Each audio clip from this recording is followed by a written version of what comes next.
Greetings, fellow action figure connoisseurs, and welcome to another episode of Digital Caveman Presents G.I. Joe Tuesday.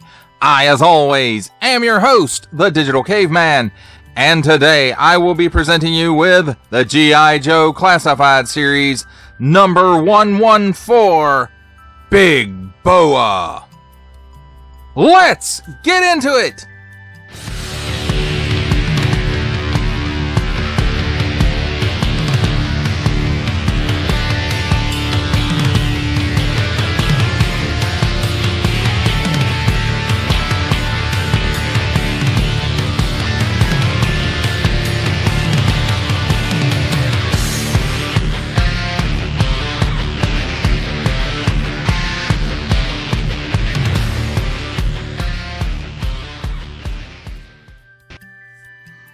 Let's start things off with a look at the packaging. And here we have on the top, Cobra 114. Then a little bit of a window to let some light in from the top, and a hook. On the front, nice big window showcasing the figure and his accessories. 4 and up, assortment number. Warning! Don't stick things in your pie hole that don't belong there. Cobra, G.I. Joe, Classified Series Cobra, Big Boa, Hasbro print. On the bottom, small print, fine print, legalese print, made in China print, symbols I'm not going to learn, and a barcode. On this side, some nice artwork of Big Boa getting ready to beat the crap out of somebody. G.I. Joe Classified, number 114. On this side, we have that artwork again, only it's a different color. Number 114. Here is the QR code that should take you to his skill sets and explain them, but it probably just takes you to shop.hasbro.com. And then here, speaking of his skill set, here are the symbols for his skill set. You can look those up at gijoe.com. Cobra, G.I. Joe Classified Series. On the back, number 114, nice practical photography, it looks like. And then some digital renders of some of the details. And then here's his symbols for his skill sets again. Cobra, Big Boa, included figure and 5 pieces. Parents, gijoe.com. Attention, especially don't stick things in your French pie hole. Warning, attention, Octoon, don't stick things in any other language pie hole that do not belong there. Don't give it to babies. And Hasbro print. That, my friends, completes our look at the packaging. Let's take a look at the figure and his accessories. And here we have handy dandy tweezers to help us take a look at some of the accessories. And here we have, he comes with an alternate set of hands. And they're C-grips. And they're wrapped. And you can see he's got some bloody knuckles because he has been punching those Cobra troops to train them and toughen them up. It's on in and out hinges. And the other one is basically the same, just for the other side. And again, on in and out hinges. Nice molded details and nice bloody paint apps as well. Next, he comes with a set of these. Looks like 90-pound dumbbells. All molded in black plastic, it looks like. And it does have some molded details in there. As you can see, here's some nice texturing. And then again for the handles as well. And then you can see it's got the 90s in there. And this one is the same.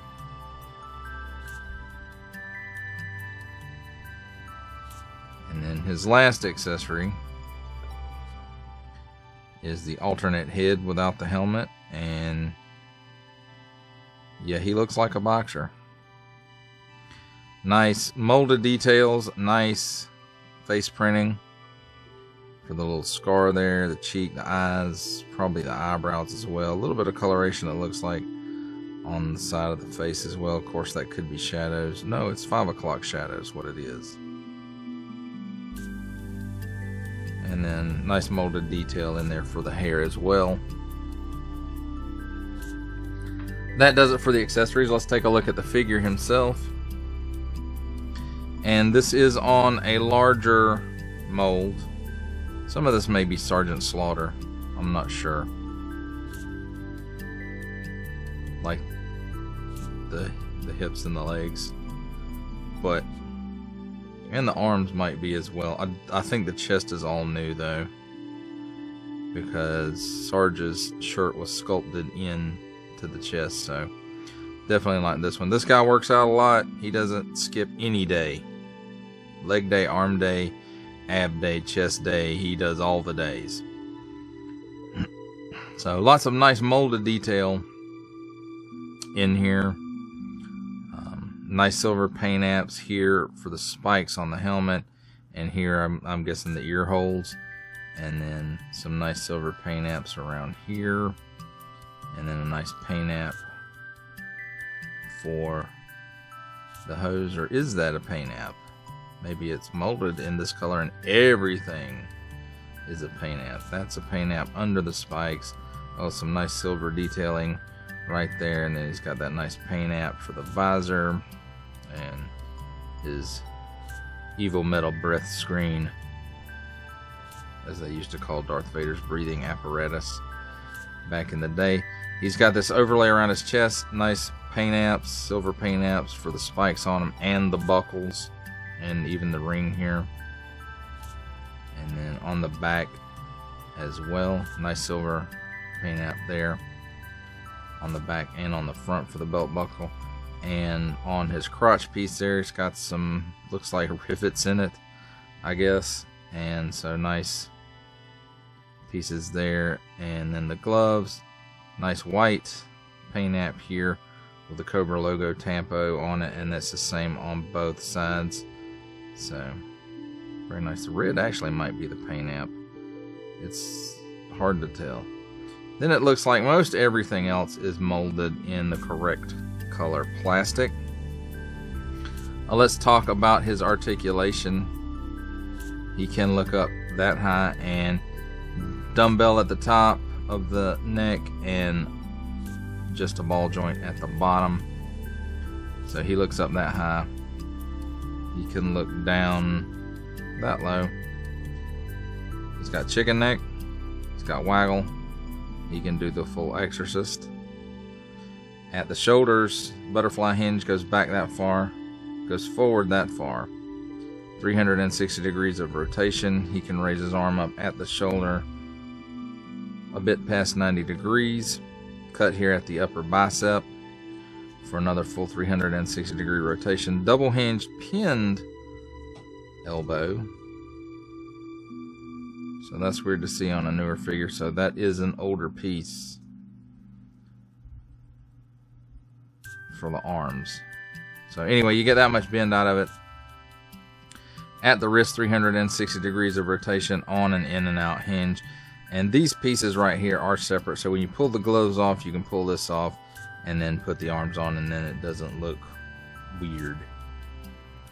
And then, oops, in and out hinge on the other hand as well, or glove, whatever you want to call it.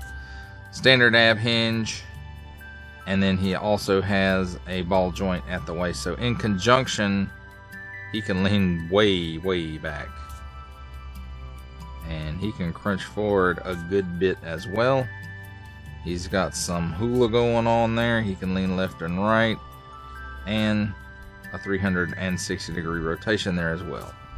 Pull down hinge at the hips. He can give you that much of the splits, which is the full splits, by the way. He can kick forward approximately 90 degrees and back not much at all. Cut at the upper thigh for a full 360 degrees of rotation. Double hinged pinless knee. And it gives you that much bend. Then at the upper mid shin, I guess, there's a boot cut for another 360 degree rotation. And at the ankle, tilts down that far, tilts up that far, and forward facing pin for rocker. Now there is no storage for this figure's accessories unless you change the hands out. He can hold the dumbbells, but then there's no storage for the gloves, and you know, there's always the extra head hanging around, whether it's the helmeted version or the non-helmeted version. But that, my friends, does it for a look at the figure and his accessories. It's time for my favorite part of a review, comparisons. And here we have the G.I. Joe Classified Series Big Boa with the G.I. Joe Classified Series Techno Viper and the G.I. Joe Classified Series Firefly.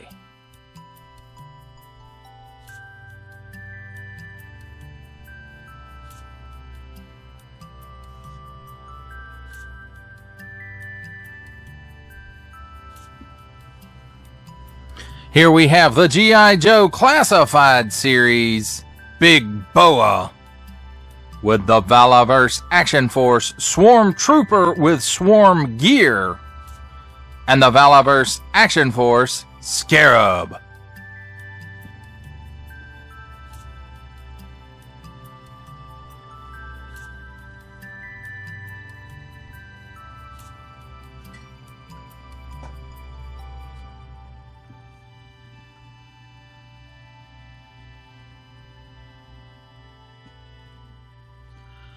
For our final set of comparisons, here we have the G.I. Joe Classified Series Big Boa with, from the Marvel Legends series, making his cameo appearance, Stan the Man Lee. Our final Classified Series comparison, the Hasbro Pulse exclusive Regal variant Cobra Commander. From Star Wars The Black Series, the Archive Edition 501st Legion Clone Trooper. And for a 7-inch scale comparison from the Masters of the Universe Masterverse line, the 40th Anniversary He-Man.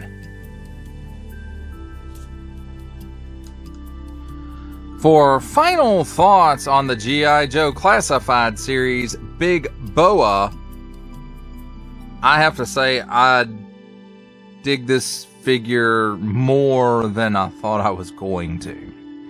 I wasn't a big fan of Big Boa back in the day, and that may have been due to plans falling through with Hasbro and Sylvester Stallone, because originally Big Boa was created to be the nemesis of Rocky, who was going to be a part of the G.I. Joe team, but apparently negotiations fell through, and Big Boa got produced anyway, I guess because it didn't matter, because they had the full rights for that. It didn't really have anything to do with Rocky.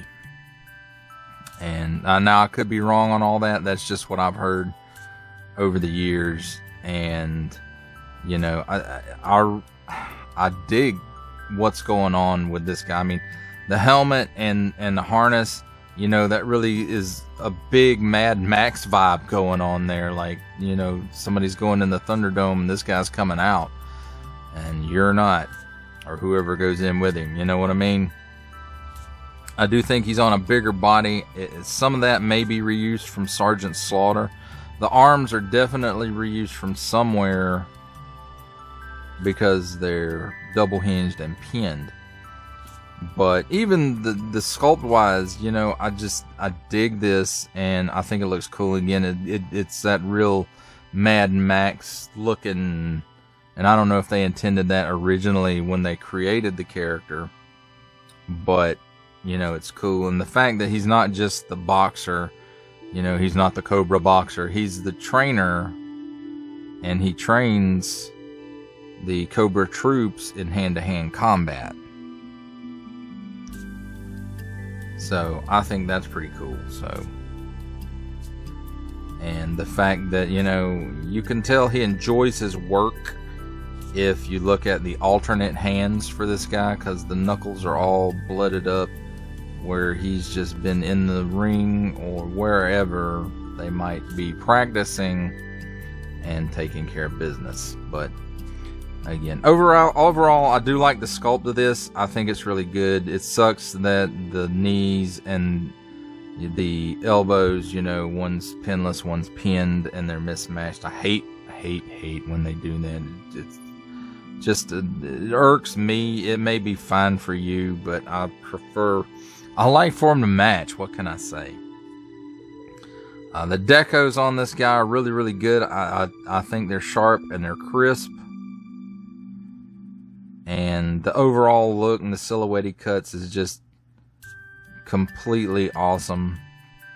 And the accessories he comes with makes sense. You know, 2 big 90-pound dumbbells and C-grip hands with the bloody knuckles and the alternate head, and which I'm glad they went that route and made it a different head sculpt rather than this being a helmet that went over the head. I think that was a wise choice on their part. And you know, because those rubbery helmets tend to get warped and stuff, especially if they're just slightly too small for the head.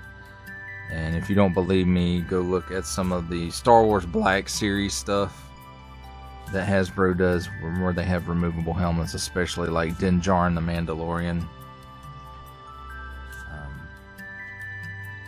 Some of them they do right, and some of them they do too big, some of them they do too small. So I'm glad to see that they didn't do that with this. So I'm happy with the accessories. I'm happy overall with the sculpt. My only issue is the pinned elbows. It's not that big a deal, but still I like for the elbows and the knees to match, and I dislike it when they mismatch them. The deco on this guy is perfect. Well, maybe not perfect, but it's really, really good. So that's my thoughts on Big Boa. Well, that does it for the review. I hope that you enjoyed it. I enjoyed making it. Only support from viewers like you make this programming possible. Each view does count, and I do appreciate each and every single view that I receive. Thank you, and thank you so very, very much for supporting this channel through viewing. If you are interested in supporting my channel further, I'm now offering memberships at various tiers. Click the join button on my YouTube page, or check this video's description for the link and see if any membership offers are right for you. But only if you are in a position to do so. Comment below, like, share, subscribe if you'd like to see more content or just help the channel grow, or both, that's even better. And don't forget to ding that bell so that in the future you will be notified as my new content becomes available. That's a wrap, folks. I'll see you next time.